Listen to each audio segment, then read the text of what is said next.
नमस्कार, जन media TV में आपका स्वागत है। आज हम एक नए विषय के साथ अपने सभी जो पार्टिसिपेंट हैं उनको आमंत्रित करते हैं। आज हम डिस्कस करेंगे कि ये जो कोरोना काल है, जो कि एक छोटी लड़ाई नहीं जान पड़ता है। आज ये समझ में नहीं आता कि ये 2 महीने या 3 महीने के लिए हमें लड़ना है या साल भर के लिए लड़ना है या उससे भी लंबी लड़ाई हो सकती है। तो आज हमारी चर्चा इसी पे होगी कि हम कितनी लंबी लड़ाई लड़ सकते हैं, इसका कौन सा दीर्घकालिक उपाय हो सकता है, क्या हमारे लिए स्वास्थ्य की प्राथमिकता होनी चाहिए या फाइनेंस का भी हमें ध्यान रखना चाहिए। इन्हीं सब मुद्दों को लेके आज हम अपने पैनलिस्टों का स्वागत करते हैं। सबसे पहले स्वागत करते हैं राघवेंद्र जी का। नमस्कार राघवेंद्र सर। नमस्कार नमस्कार। स्वागत करते हैं रत्नेश जी का, जो कि एयरलाइन के डायरेक्टर हैं। नमस्कार। स्वागत करते हैं शशि जी का। शशि जी जन मीडिया टीवी से ही हमारे रिप्रेजेंटेटिव। तो जैसा कि मैं पहले कुछ आंकड़े अगर शेयर कर दूं बहुत जल्दी जल्दी में, उसके बाद फिर हम लोग डिस्कशंस करते हैं कि कोविड का आज का आंकड़ा क्या है। तो मैं अभी आपको स्क्रीन शेयर करता हूं, आपको स्क्रीन में सारी चीजें दिख जाएंगी।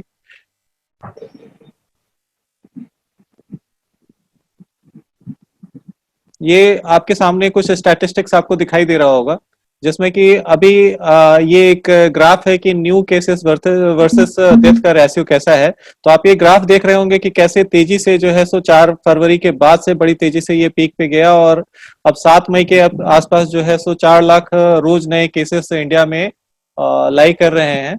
और इधर अगर आप साथ में देखेंगे तो इधर बगल में आपको मैप भी दिखाई देगा, जिसमें कि बाकी के जो कंट्रीज हैं वहां पे कोविड का प्रेजेंस बिल्कुल ना के बराबर है, लेकिन इंडिया में आपको वो सारे सर्कल्स दिखाई दे रहे हैं, जो कि दिखाई देता है कि किस हद तक कोविड ने इंडिया को प्रभावित किया है। अगर टेस्ट के कंसिडरेशंस में हम देखें तो थोड़ा सा हम नीचे गए थे मार्च के आसपास, लेकिन अभी फिर से हम टेस्ट में पीक पे जा रहे हैं। अभी अगर 7 मई का आंकड़ा देखेंगे तो 17,44,230 टेस्ट हम लोग डेली बेसिस पे कर रहे हैं। ये आंकड़ा जो है सो स्टेट वाइज है कि महाराष्ट्र ने अभी नए केसेस में रिकॉर्ड्स निकाला है। 50 लाख्स के आसपास के नए केसेस हैं, जिसमें 42.7 लाख्स रिकवर्ड हैं। 74,000 की डेथ 74,413 डेथ हो चुका है। इसी क्रम में कर्नाटक, केरला, उत्तर प्रदेश, तमिलनाडु, ये सारे के सारे हैं। आप देखेंगे कि फर्स्ट जो वेव था कोविड का, उसमें जो है सो केरल ने काफी अच्छा किया था, और इस कंसर्न को ध्यान में रखते हुए कहा जा रहा था कि केरल में री इलेक्ट हुए हैं जो गवर्नमेंट है, उन्होंने फिर से रिटेन किया।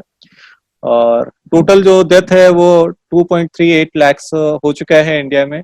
वैक्सीनेशन के केस भी अगर आप देखेंगे तो नंबर्स जो है सो फुल्ली वैक्सीनेटेड जो है 32 लाख के आसपास पहुंच चुके हैं। सॉरी, नहीं, 3 करोड़ के आसपास का फुल्ली वैक्सीनेट हो चुका है। 3.2 करोड़ से। हाँ, 3.2 करोड़ का हो चुका है, तो ऑलमोस्ट 3.3 ही है। ठीक है। इसके बाद ये कुछ आंकड़े थे जो कि हमें प्रभावित तो नहीं कर रहे हैं, लेकिन इससे भी ज्यादा जो प्रभावित करने वाली बात है कि वो थर्ड फेज जो है सो आ चुका है। और इस थर्ड फेज के कारण जो है सो बहुत सी चीजें जो है सो अब लोगों के मन में आशंकाएं भी बैठ रही हैं कि हमें किन चीजों पे ध्यान देना चाहिए। हमारे लिए स्वास्थ्य की प्राथमिकता हम साथ में रखें, या हम अपने बिजनेस को ध्यान दें, या हमारा जो पैटर्न्स हैं जिससे कि हम अपनी पूरी फैमिली को ध्यान में रख सकें। तो इन सब चीजों को लेके जो है सो हम आज चर्चा आगे बढ़ाएंगे। पहले राघवेंद्र सर को ही मैं आमंत्रित करूंगा। राघवेंद्र सर, थर्ड वेव भी आने वाला है। थर्ड वेव पे डिस्कशंस हो रहा है कि आईआईटी के कुछ लोगों ने अभी आज ही रिपोर्ट्स दिया है कि अगर मैथमेटिकल कैलकुलेशंस किया जाए तो it would hurt within 15 days. और जो वायरस का जो क्षमता है या कैपेसिटी है डैमेज करने का, वो भी बताया जा रहा है कि 3 to 4 times it is more dangerous than अभी जो अर्लियर सेकेंड वर्जन में आया हुआ है। तो इन सबको देखते हुए आप क्या सजेस्ट करेंगे? राघवेंद्र सर, आप सुन पा रहे हैं? हाँ, सुन पा रहे हैं। हाँ। देखिए, अभी जब सेकेंड वेव आया था तो हम लोग पूरे प्रिपेयर्ड तो थे नहीं, और इसका देखा गया कितनी अव्यवस्था हो गई जी। लोग भागते रहे, किसी को ऑक्सीजन नहीं मिला। कई फोन हमारे पास भी आया, क्योंकि कहीं ना कहीं मेडिकल फील्ड से हम भी अपना करियर स्टार्ट किए थे। जी। बट बहुत बुरा लगा कि लोगों को हम किसी को मदद नहीं कर पाए। हाँ हाँ हाँ। अब थर्ड वेव जो है वो बेसिकली कह रहा है कि जो बच्चों पे जो है ना उसका ज्यादा इम्पैक्ट होगा। इम्पैक्ट तो होगा। महाराष्ट्र गवर्नमेंट ने अभी स्टार्ट कर दिया है बच्चों के लिए, वो सारा यूनिट फैसिलिटीज बनाना स्टार्ट कर दिया है। हम्म तो कहीं ना कहीं जो हमारी जो भी इन्वेस्टमेंट है हम्म उसकी प्रायोरिटीज अभी गवर्नमेंट को सारे इसकी बंद करके हेल्थ पे ही पूरी फोकस करनी चाहिए। हम्म और ये किसी पार्टी किसी मतलब पॉलिटिकल मोटिवेशन नहीं है, सबको मिलके सामने आना चाहिए। और हम्म देखिए थर्ड वेव तो आएगा ही। सबसे प्रॉब्लम है इंडिया में, इंडिया का पॉपुलेशन इतने हम्म हाईली पॉपुलेटेड हम लोग हैं, हमारी जो ज्योग्राफी है। हम्म तो इसको ध्यान में रखते हुए हमें प्रिपरेशन तो कर ही लेना चाहिए। हम्म थर्ड वेव का जैसे बड़े सारे वैज्ञानिक बड़े सारे रिसर्चर कह रहे हैं थर्ड वेव आएगा, और वो दिख भी रहा है कि यहाँ पे आएगा ही आएगा। जब सेकेंड वेव इतना तबाही मचा दिया, अभी तक हमारे कंट्रोल में है नहीं। हम्म कभी हम टेस्टिंग कम करते हैं तो केसेस कम आ जाते हैं, हम्म बट अगर आप ग्राउंड लेवल देखेंगे तो प्रॉब्लम वही है। हम्म अभी भी जितने भी हमारे संपर्क में हॉस्पिटल है वहां पे बेड अभी भी दिक्कत है। हम्म आपको ऑनलाइन दिखेगा कि बेड अवेलेबल है, बट जब आप कॉल करेंगे तो उसमें आपको रिस्पॉन्स ये आएगा कि ये नॉन कोविड बेड है, मतलब आप आइसोलेट हो सकते हैं, ऑक्सीजन की व्यवस्था नहीं। तो हमें सबसे ज्यादा अभी जो हमारी पूरी फोकस होनी चाहिए वो इसी चीज पे होनी चाहिए कि हमारी तैयारी तैयारी जब थर्ड वेव के लिए, चाहे वो ना आए तो और अच्छी बात है, आए तो हम प्रिपेयर हैं। अभी और हम कुछ कर नहीं सकते। और रत्नेश। जहाँ हाँ। की एक सेकंड और जोड़ना चाहूंगा। जी जी प्लीज। देखिए जान जान है फाइनेंस की, फिर भी हम अगर जिंदा रहेंगे ही नहीं तो पैसा लेके क्या हो। और इसमें देखा गया है, जब भी मैं फेसबुक खोलता हूँ या जहां भी खोलता हूँ, बड़े सारे यंग चार्ट अकाउंटेंट ये सब देखता हूँ, कुछ ना कोई एक किसी ना किसी का आ ही जाता है न्यूज कि वो नहीं रहे। तो कहीं ना कहीं ये अब इन चीजों को सीरियसली लेना ही होगा कि ये एक सबसे ज्यादा डेथ का कारण बन गया आज के डेट में कोविड। तो इसको देखते थर्ड अधिक से अधिक तैयारी कर सकते हैं, क्योंकि अब ऑक्सीजन का हर कंट्री ने हमें सपोर्ट किया है, बड़े सारे प्लांट लग गए हैं और लगने वाले हैं। तो वो समस्या ऑक्सीजन की समस्या लग रही है कि खत्म हो जाएगी। बट अब हमें वही मेडिकल स्टाफ, मेडिकल जितने भी डॉक्टर हैं, जो अभी सुप्रीम कोर्ट ने कहा है कि आप जो फाइनल ईयर के स्टूडेंट हैं या जितने भी नर्स ट्रेनी है उन सबको लाया जाए, तभी जाके हम इस वेव से, या अभी तो पहले सेकेंड वेव से ही बच पाएंगे। यही अब बाकी आप देखिए।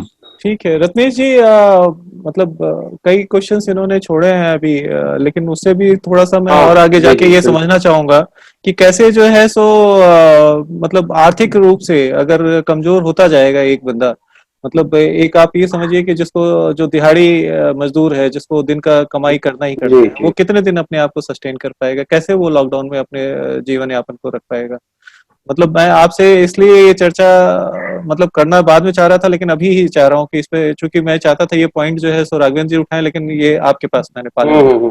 जी सर देखिए, एज ए स्टार्टअप ओनर जो हमारे चैलेंजेस हैं जी। वो शायद पहली जब कोविड की लहर आई थी हाँ तभी शुरू हुए थे।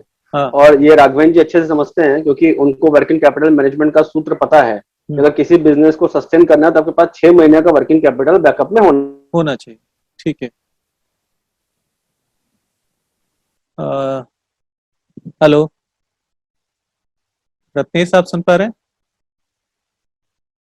हेलो रत्नेश, शायद रत्नेश हमारे से डिस्कनेक्ट हो गए हैं। अभी जैसे ही वो वापस आते हैं तो फिर उनसे चर्चा स्टार्ट करेंगे। तब तक मैं आ गए आप? रत्नेश सुन पा रहे हैं आप? रत्नेश, रत्नेश जी अभी डिस्कनेक्ट है। शशि मैम, मतलब जीविका भी तो इम्पोर्टेंट है ना। अगर आदमी जो है बाहर नहीं निकलेगा, कमाएगा नहीं, या घर से ही बैठ के ऐसा कुछ करे जिससे कि उसका जीवन यापन भी हो, तो जो है ये सब सारी चीजें मैनेज हो सकती हो। ऐसा कुछ है क्या उपाय हमारे पास? शायद सर मैं बीच में डिस्कनेक्ट हो गया। हाँ, आप डिस्कनेक्ट हो गए थे। प्लीज प्लीज कंटिन्यू जी करें। जी हाँ, तो राघवेंद्र जी आप कुछ पूछ रहे थे, आप प्लीज पूछ सकते हैं। राघवेंद्र जी अगर कंटिन्यू कर रहे हैं तो मैं नहीं नहीं, फोन से आप डिस्कनेक्ट। हाँ नहीं, वो राघवेंद्र जी कुछ पूछ नहीं रहे थे आपसे, बस हम लोग जानना चाह रहे थे कि क्या चीज किया जाए। आप वर्किंग कैपिटल के बारे में बता रहे थे, प्लीज कंटिन्यू कीजिए। तो अभी सर मतलब 6 महीने भी नहीं बीते थे कि फिर से दूसरी लहर आ गई, और तीसरी लहर एकदम दरवाजे पे दस्तक दे रही है। जैसे राघवेंद्र जी ने कहा या हमारे बहुत बड़े साइंटिस्टों ने कहा कि जो है सर ये तीसरी लहर आ रही है। हम इंफ्रास्ट्रक्चर के बेसिस पे देखेंगे तो हम तैयार थे ही नहीं। आज की डेट में कोई भी सर एक हॉस्पिटल, आप राघवेंद्र जी ने कहा कि आज के डेट में हॉस्पिटल के ऊपर या हेल्थ के ऊपर इतना प्रेशर है, एक डॉक्टर 22 घंटे या 18 घंटे काम कर रहा है। 18 घंटे काम करने के बाद हमारे डेथ रेट्स कम नहीं हो रहे हैं, वैक्सीनेशन की ड्राइव हम पूरी कर नहीं पा रहे हैं। अगली लेयर बार प्रिडिक्टेड है कि पीडियाट्रिशियन पे यानी बच्चों पर गहरा असर डाल सकती है। हमारे फेफड़ों के जीनिक संरचना चेंज होती जा रही है। हम जो म्यूटेंट है वो ऑलरेडी हमारे फेफड़ों के साथ साथ किडनी को, हार्ट को, सबको प्रभावित कर रहा है। तो हम क्या सच में, हम इंफ्रास्ट्रक्चरली क्या हम सच में तैयार हैं इस चीज के लिए? जो आपने बहुत अच्छा क्वेश्चन पूछा कि दिहाड़ी के जो मजदूर हैं उनकी आर्थिक समस्याएं हैं उनको। सर आज मुंबई में, मैं खुद मुंबई निवासी हूँ, मुंबई में सर पिछले 1.5 सालों में कम से कम जो ऑटो रिक्शा वाले लोग हैं या जो सर दिहाड़ी पर मजदूरी करते थे वो यहाँ से पलायित हो चुके हैं और वो वापस आने की सोच नहीं पा रहे हैं, क्योंकि अगर वो आएंगे तो वो खर्चा ना तो चला पाएंगे ना तो अपने घर में खर्चा चला पा रहे हैं। तो ये बहुत बड़े बड़े प्रश्न हम सबके सामने हैं। हेल्थ केयर वर्कर होने के बाद भी हम लोगों को सपोर्ट नहीं कर पा रहे हैं। जैसे राघवेंद्र जी ने कहा कि वो भी चाह रहे थे कि उस लोगों को सपोर्ट करें, आपने भी कोशिश की, हम भी कोशिश कर रहे हैं। तो इंफ्रास्ट्रक्चर अगर हम देखेंगे तो चाहे वो हम विश्व की फार्मेसी कहलाते हैं, वर्ल्ड की फार्मेसी है सर भारत। यहाँ पर हर तरीके की दवाइयां आपको सस्ते में और जल्दी से, मतलब लेटेंट टाइम के पहले मिल जाती हैं। इसी वजह से ये भारत की खूबसूरती है, ये भारत की स्ट्रेंथ है कि आज कोई भी व्यक्ति, चाहे वो अगर उसके पास टैलेंट है, नॉलेज है, तो वो फार्मा बिजनेस का काम कर सकता है और करता है। लेकिन उसके साथ में वो चैलेंजेस क्या लेके जाता है? आज की डेट में हमारे पास चैलेंजेस क्या आ रहे हैं? हमारे पास चैलेंजेस ये हैं कि हमारे पास इंफ्रास्ट्रक्चर के नाम पर केवल और केवल अवसर ही है। आपदा को हमने अवसर में बदला है, परंतु इस अवसर में कार्य करने का जो संकल्प था वो कहीं ना कहीं से छीन है, वो कहीं ना कहीं से पूरी तरीके से कारगर नहीं हो पा रहा है। इसी वजह से सर ये प्रॉब्लम्स आ रही हैं। राघवेंद्र जी ने कहा कि ऑक्सीजन की कमी शायद पूरी होती जा रही है। राघवेंद्र जी, केवल पेपर्स पे हमें दिख रहा है कि हमको ऑस्ट्रेलिया से, इंग्लैंड से, वियतनाम से बहुत सारी हर सरकार का समर्थन प्राप्त है। समर्थन प्राप्त होना अच्छी बात है, राजनीतिक दृष्टि से बहुत अच्छी बात है, लेकिन उस समर्थन को अगर हम ग्राउंड तक ले जा पाए तो शायद हमारा ये कार्य करने का जो मैंने बोला संकल्प करना अनिवार्य है, कार्य करने का संकल्प करना अनिवार्य। वो सहायता क्या ग्राउंड तक पहुंच रही है? शायद अगर ऐसा होता सर तो शायद हर प्रतिदिन शाम को दो खबरें या 3 खबरें हमारे आपके पास ना आती या फेसबुक खोलते तो शायद इतना दर्द नहीं होता। तो अभी भी as a health care entrepreneur मैं आपको फिर बोलता हूँ सर कि हम सब एक संकल्प के साथ, चाहे मैं हेल्थ केयर में हूं चाहे आप हेल्थ केयर में नहीं, आप अपना कार्य कर रहे हैं संकल्प के साथ कि आपको सही नॉलेज लोगों तक मीडिया के लेवल से लेके जाना है, सही चीज बतानी है और लोगों को सही संरक्षण देना है। उसी तरीके से मैं अगर हेल्थ केयर ओनर हूं, मेरे पास एक हेल्थ स्टार्टअप का ओनर हूं, तो मैं अपने प्रयासों से लोगों को सही जानकारी दे पाऊं, लोगों को सही जगह पर सही समय पर ऑक्सीजन या वेंटिलेटर या ऑक्सीजन कंसंट्रेटर या जो भी चीज, जो सुविधा मुहैया करा सकता हूं वो कराऊं। राघवेंद्र जी जिस तरीके से फाइनेंशियल मैनेजमेंट के गुरु है, वो अपने फाइनेंस सोर्सेस को सही जगह पर लगा करके लोगों को हेल्प कर पाए। शशि जी अगर अपने उनका जो जिस कार्य में वो महारत उनके पास है, उस कार्य को करने लोगों को अगर सुरक्षित कर पाएंगे तो शायद हम आज को सही कर पाएंगे। थर्ड वेव आएगी सर, तो थर्ड वेव के लिए तो गवर्नमेंट पहले भी फेल थी, इस सेकंड वेव में आगे भी फेल होगी, ये मान के चलिए। अभी भी गवर्नमेंट के पास, क्योंकि बच्चों के जीन की जो संरचना है और बच्चों के जीन की संरचना पर जो किए जाने वाला शोध है, तो भारत में अभी भी उसकी शुरुआत ही नहीं हुई है।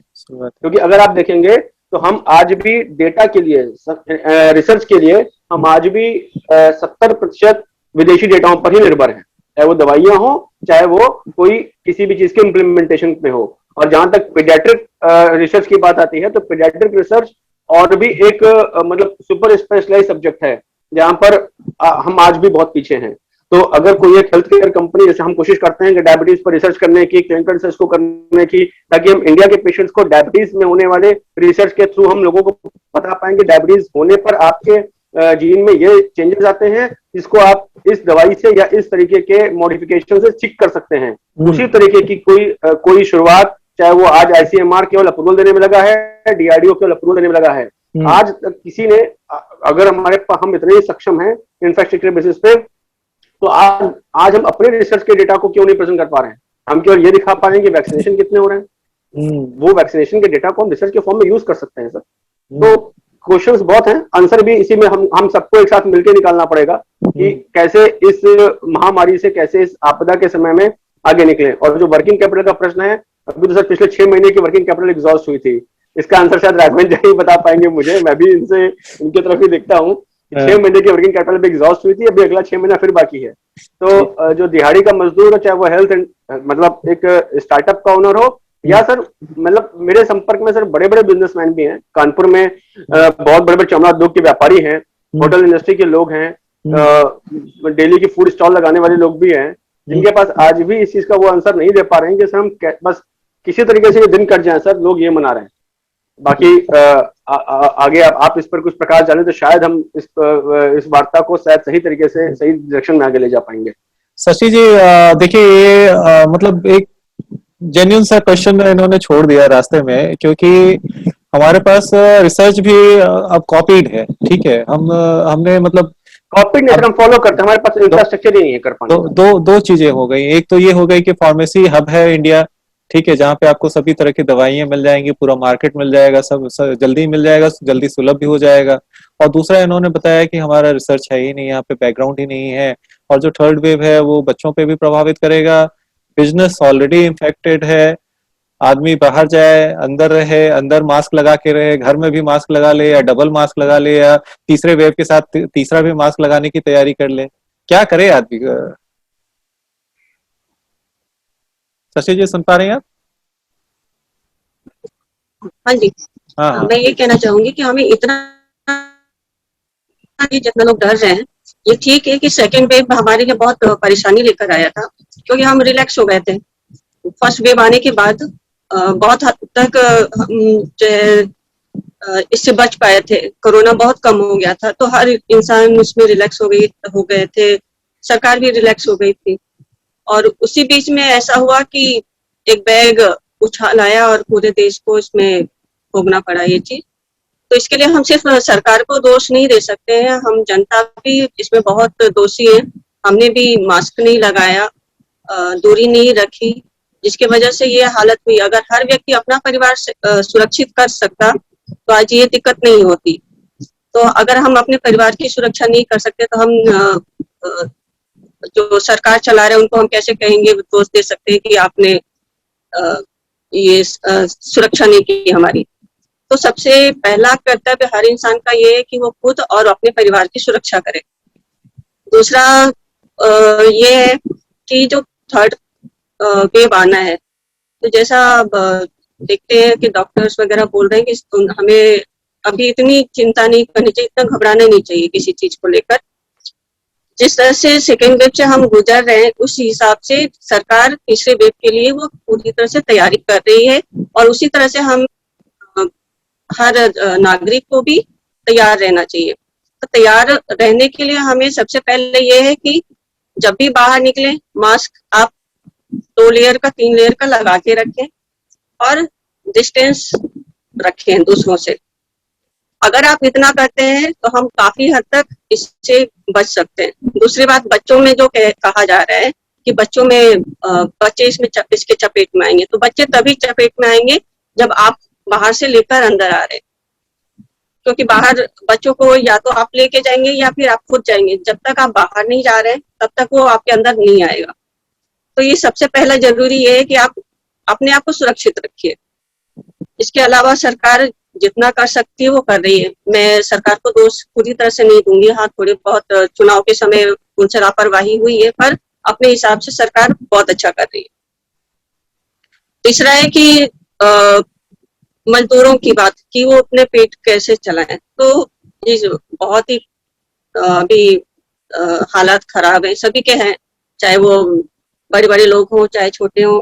तो हम अपने स्तर पर ये कर सकते हैं कि जो हमसे रिलेटेड लोग हैं, जो जिनके व्यवसाय पे या जिनके काम पे फर्क पड़ता है, जैसे हमारे घर में काम करने वाली होती हैं, या आसपास माली है, जूता बनाने वाला है, या समथिंग जिस टाइप के लोग हैं जिनका काम करने में उन्हें दिक्कत हो रही है और उनके पैसे नहीं, तो ये हम नागरिकों को चाहिए कि हम अपनी तरफ से कुछ उनको सुविधा दे सके। सरकार से जो हो सकता है वो अपना कर रही है, पर हम नागरिक होने के नाते हमारी वो बनता है, हमारा ये कार्य बनता है कि हम उनकी सहायता करें। भले ही आप 500 करके कर सकते हैं, 1000 रुपए करके दे सकते हैं। अब जैसे मेरे यहाँ ही काम वाली है, आती है, अभी हमने उसको भी मना कर रखा, लेकिन उसको हम पैसा मतलब भिजवा देते हैं ताकि उसके खर्चे पे कोई दिक्कत ना आए। तो महीने का जो उसकी उसका बनता था पैसा, वो मैं उसको दे देती। तो इस तरह से जिसके पास है पैसा, जो मदद कर सकता है एक दूसरे की, तो इस तरह से करके हम आपस में व्यवस्था कर सकते हैं इस चीज की।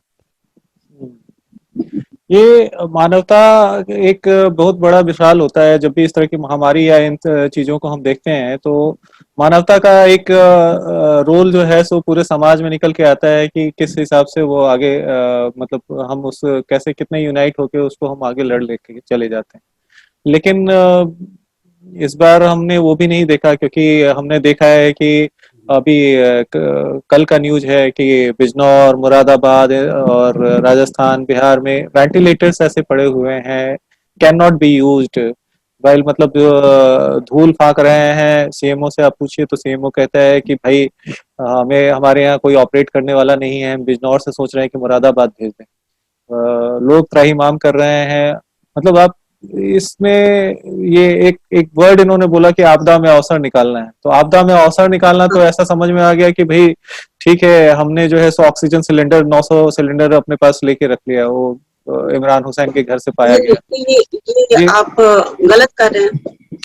ये जो भी कर रहे हैं, कुछ एक ऐसे इंसान है, कुछ हाँ। नहीं, इसके परसेंटेज जो है सो इस आपदा में बहुत ज्यादा दिखाई दिया है, और जिसका इम्पैक्ट जो है सो हमारे डाटा में भी दिखाई देता है। आज जो हम देख रहे हैं, वो आंकड़े जो हम देख रहे हैं, उसका परिणित है वो ये उसका परिणाम है। ये सर इसी का परिणाम है कि आज की डेट में सर हमारे पास, आप समझिए सर, इतनी बड़ी पॉपुलेशन है जी। आज केवल भारत में नहीं सर, हर जगह पर वैक्सीनेशन ड्राइव चल रही है जी। हमारे पास नंबर्स बहुत ज्यादा हैं, ये सबको पता था। मैं शशि जी की बात से पूरी तरीके से सहमत हूँ कि इतने नंबर्स हैं हमारे पास, उन नंबर्स के होने के बावजूद हम वैक्सीनेशन कर रहे हैं। हमारे वैक्सीनेशन के नंबर्स कम नहीं है। आज की डेट में भी 1/3 यूएस कब में वैक्सीनेशन हो पाया है। ऑस्ट्रेलिया में, अगर किसी अदर कंट्रीज में आप देखेंगे तो कहीं पर भी वैक्सीनेशन कंप्लीट नहीं हो पाया और ना हो पाएगा। और हमारा देश ऑलरेडी सर ऑलरेडी पॉपुलेशन का देश है, इतनी ज्यादा पॉपुलेशन है कि अगर हम, ये सबको पता था, चाहे हर एक प्राणी को, हर एक व्यक्ति को पता था कि वैक्सीनेशन शुरू भी होगा तो कम से कम 3 से 5 साल का समय जाएगा। उसके लिए सरकार को पीछे से इंफ्रास्ट्रक्चर बनाना पड़ेगा। सीरम इंस्टीट्यूट के श्री पूना वाला जी को वैक्सीन बनानी पड़ेगी और उसके बाद ही ये चीजें पूरी हो पाएंगी। तो हमने असावधानी क्यों करी? असावधानी दोनों तरफ से हुई। एक तो जो शशि जी ने कहा कि हम पब्लिक की तरफ से भी हुई, फिर गवर्नमेंट को भी लगा कि हम पहली जंग जीत गए तो अभी दूसरी जंग में टाइम है। तो ऐसा ना हो जाए कि हम पहली जंग को सेलिब्रेट कर रहे थे, तब तक वो सेकेंड वॉर हमारे सर पे आके खड़ा हो गया। तो जो दुर्घटनाएं हैं, जो आप कह रहे हैं ना कि सर ये वेंटिलेटर यूज नहीं कर पा रहे हैं, वेंटिलेटर यूज नहीं कर पा रहे हैं, एम्बुलेंस यूज नहीं कर पा रहे हैं, एम्बुलेंस यूज नहीं कर पा रहे हैं। हमने सर अपने लोगों को ट्रेंड नहीं किया। अच्छा, अगर हमारे पास 6 महीने का समय था, जून 2020 से लेकर के अब मार्च 2021 तक का, तो हमने पैरामेडिकल्स की ट्रेनिंग की। हमारे आनंद महिंद्रा जी ने जनवरी 2021 में ट्वीट किया था कि जब उन्होंने वेंटिलेटर गवर्नमेंट ऑफ इंडिया को, जब फर्स्ट वेव आई थी तो वेंटिलेटर बनाने के पूरा प्लांट उन्होंने गवर्नमेंट ऑफ इंडिया को समर्पित कर दिया था। कांदीवली में सर हमारे घर के पास में प्लांट है। तो उसमें उन्होंने लिखा कि हम प्रतिदिन 1500 वेंटिलेटर बना सकते हैं, और वो 1500 वेंटिलेटर वो बनाते थे। 1500 वेंटिलेटर पर डे का बनाने की कैपेसिटी थी सर। वेव फर्स्ट की बात कर रहा हूँ, जून 2020 की बात कर रहा हूँ। जब वो वेंटिलेटर उन्होंने बनाना शुरू किया और वो जब कंज्यूम नहीं हुए सर, यहाँ पर दहिसर पे करीबन सर 1200 बेड का कोविड हॉस्पिटल है जो बनाया गया था उस समय महामारी के समय, और 1200 वेंटिलेटर महिंद्रा फाउंडेशन से ही वहां पर गए थे। वे धूल खा रहे थे 1200 बेड पे लगे हुए। दिसंबर 2020 में जब वो जाड़े का समय था मुंबई के अंदर, तो इस समय सैलानियों का मतलब सैलाब आता है यहाँ पर, क्योंकि जाड़ा है तो चलो बंबई घूम के आते हैं। ये साल भी वही हुआ। होने के बाद भी वो कोविड के जो वार्ड हैं, उन वार्ड में वो वेंटिलेटर का यूज नहीं हुआ।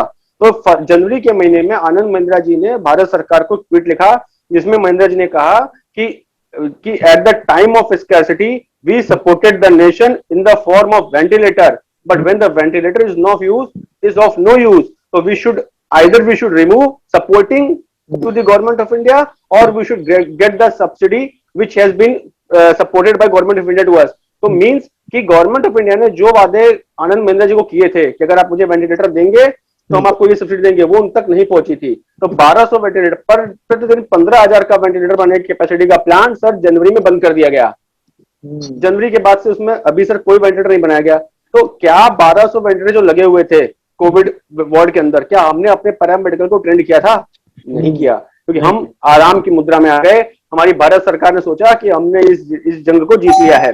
उसी तरीके से पब्लिक ने भी सोच लिया कि अब कोविड नहीं आएगा, तो इसलिए हमने असावधानियां करी। हमने जो है जाकर के घूमने निकल गए, हम जाकर शॉपिंग करने लगे, हम दिवाली मनाने लगे, होली मनाने लगे। तो उन जगहों पर दोनों तरफ से असावधानियां हुई हैं, जिसकी वजह से इसकी परिणति है, परिणाम यह है कि आज हमारे यहाँ नंबर ऑफ डेथ सबसे ज्यादा है। आज हम सबके 4 लोग यहाँ पर बात कर रहे हैं, चारों के पास कहीं ना कहीं हर घर में कहीं ना कहीं मृत्यु सुनाई दी होगी, बहुत से लोग छोड़ के गए होंगे। उसके बाद भी हम आज इस चीज के लिए तैयार नहीं है कि अगर कल की डेट में मुझे मेरे घर में ऑक्सीजन की जरूरत पड़ जाए या वेंटिलेटर की जरूरत पड़ जाए या ऑक्सीजन कंसंट्रेटर की जरूरत पड़े, तो मैं कहां से इसका अरेंजमेंट करूंगा।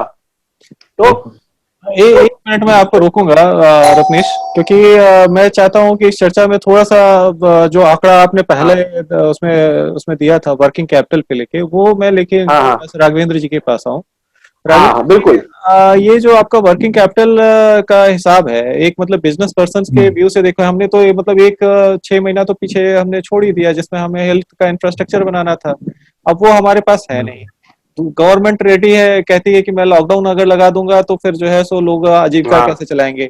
ये दूसरा क्वेश्चन है। अब ये दूसरा क्वेश्चन जो है, क्या उसकी तैयारी हमारे पास है? हम क्या इंफ्रास्ट्रक्चर में इतना हमने डेवलप कर लिया है कि हमारा जो 6 महीने या साल भर की हमारी लड़ाई है, वो हमारी आजीविका को लेके जो है सो हमें राहत दे देगा?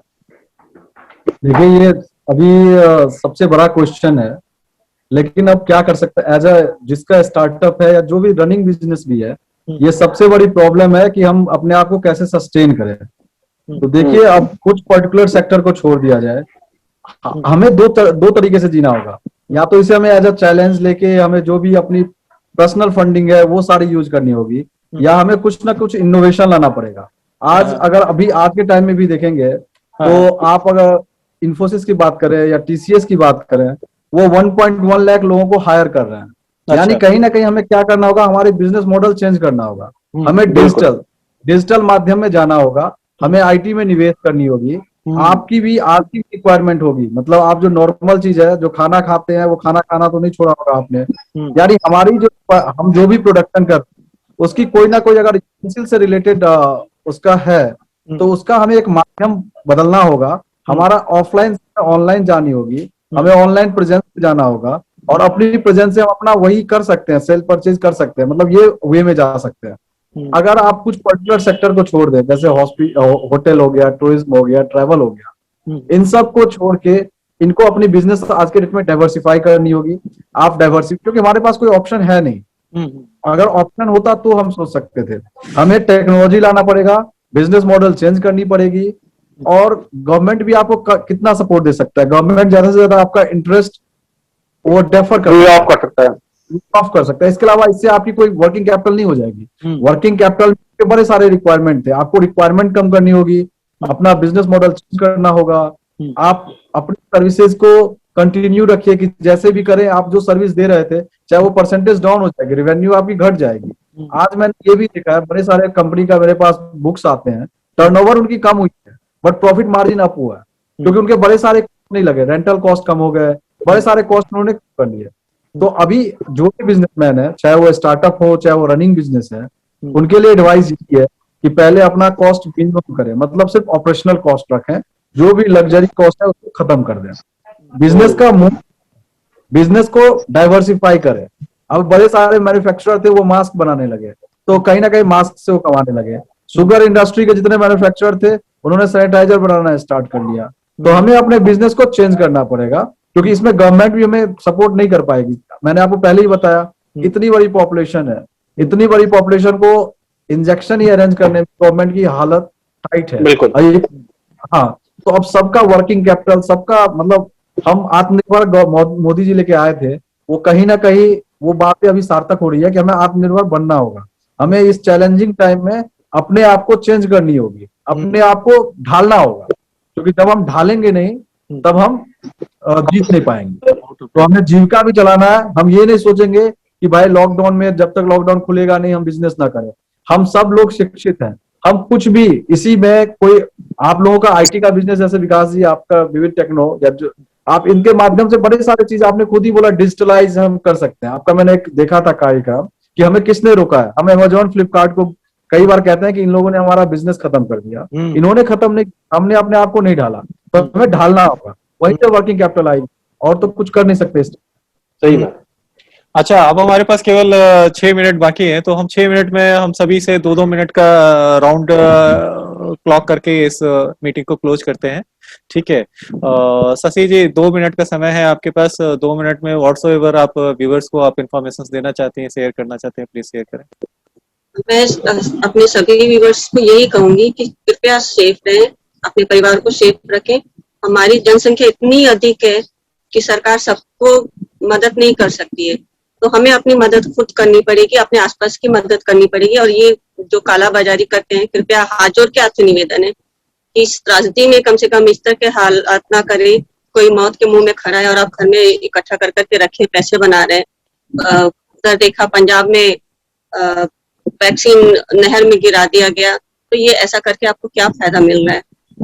तो कृपया ऐसा ना करें। मानव जीवन है, मानव जीवन के लिए समर्पित रहिए, लोगों की मदद कीजिए जितना हो सके। चलिए, आपने अपनी बात 1 मिनट में खत्म कर दी, तो हमारे एक व्यूअर्स के पास 1 मिनट और ज्यादा बढ़ गया है। ठीक है रत्नेश, 3 मिनट आप ले लीजिए। हाँ जी, थैंक यू शशि जी, आपने बहुत अच्छी बात कही। मैं सिर्फ ये कहूंगा सर, जो टॉपिक था कोरोना महामारी के दीर्घकालिक परिणाम।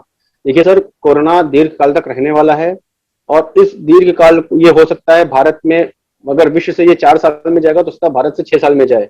हमको उसके लिए अपने आप को प्रिपेयर करना पड़ेगा। राघवेंद्र जी ने बहुत अच्छी बात बोली कि हमको ही अपने बिजनेस मॉडल को चेंज करना पड़ेगा। जो सर्वाइवल ऑफ फिटेस्ट की थ्योरी है आज भी यहाँ पर पूरी तरीके से अप्लाइड है। हर समय हम गवर्नमेंट का मुंह नहीं देख सकते, ना गवर्नमेंट से एक्सपेक्ट कर सकते हैं कि वो आगे हमारे घर में हमारे घर में कोई संसाधन को उपलब्ध कराएगी। तो बिजनेस के पॉइंट ऑफ व्यू से अपने बिजनेस मॉडल को रीमॉडल करें, ताकि आपका बिजनेस चलता रहे, चलायमान रहे। चलता रहेगा तो बढ़ जाएगा, ये एकदम ये सत्य है, बिजनेस का एक सत्य है कि चलता रहेगा तो बढ़ जाएगा। दूसरा, जो शशि जी ने कहा कि घर सुरक्षित रहें, जो भी प्रोटोकॉल्स कोरोना के लिए आपको बताई जा रही है, चाहे वो वेव 1 के लिए हो, वेव 2 के लिए, चाहे वेव 3 के लिए भी हो, उसका पूरी तरीके से शक्ति से पालन करें, ताकि जान है तो जहान है, हेल्थ है तो वेल्थ है, हेल्थ रहेगी तो वेल्थ अपने आप आ जाएगी। तीसरा, कोरोना से लड़ने का सबसे सही तरीका, सबसे पहले अपनी खुद की मदद करें, फिर अपने ठीक बगल वाले की मदद करें। जैसा शशि जी ने कहा कि जैसे घर में अगर कोई हमारे पास कोई सोसाइटी वर्कर है या कोई है, उसकी हम हेल्प करें, ताकि उसके घर में खाने की कमी ना हो। तो चाहे वो हमारे प्रधानमंत्री जी का नारा हो या किसी का भी एक सही नारा है कि मानवता के हिसाब से हमको एक व्यक्ति की ऐसी मदद करनी चाहिए कि वो भूखा न सोए।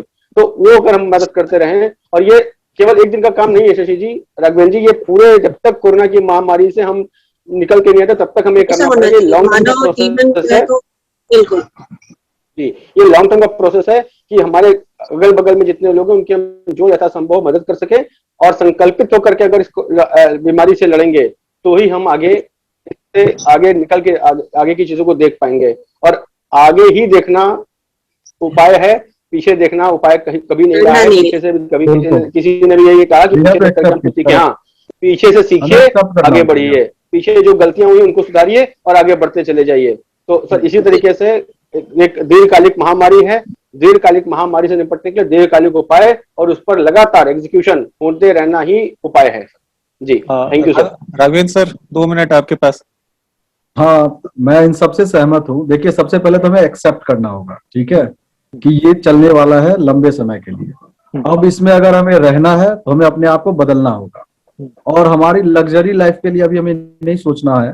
अभी हमें ये सोचना है कि हम और हमारे अगल बगल के सारे लोग भूखे ना सोए, सावधानी से सुरक्षा लेके रहें, इस महामारी के चपेट में ना आए, अपने आप को जिंदा रखना है।